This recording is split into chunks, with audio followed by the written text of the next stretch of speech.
My name is Jacqueline Montejano, and my speech is called More to the Movement Than Grapes.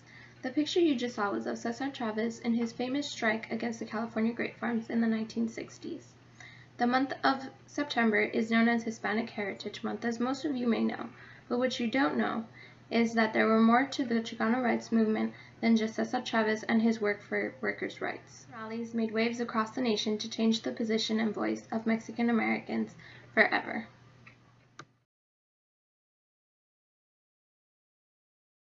The picture that you just saw shows students from the East LA blowouts in Los Angeles during March of 1968.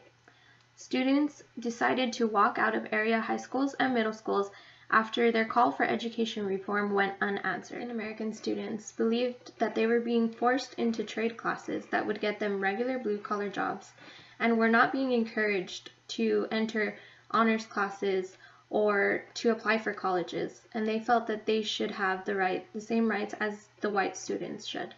There also were no bilingual classes, so the students who spoke Spanish were very far behind. Those were usually the students that were being almost pushed to drop out of school altogether. It lasted several days and included students, staff, and parents. The demands were simple. They wanted more Latino staff, bilingual classes, improvement of teaching, and adhering to the needs of the Mexican American student body. After the blowouts, several students along with one teacher were arrested, later to be released after the courts found the charges to be unethical. In the late 1960s, Chicanos realized that they were being improperly represented by government officials. They gathered together to make a change.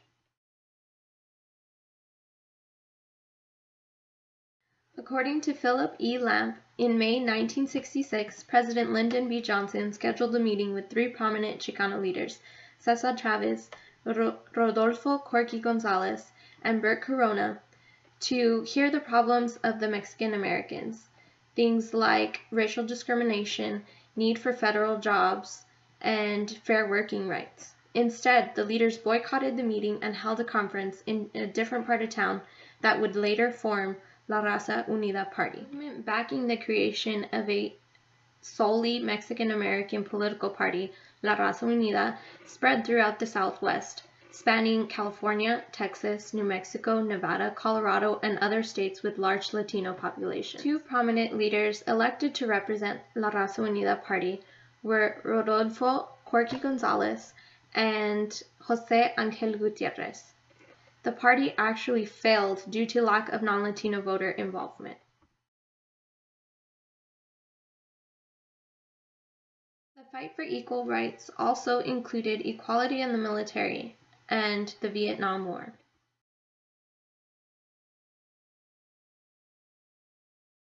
The picture shown was of the Chicano anti-war moratorium held in Los Angeles in 1970.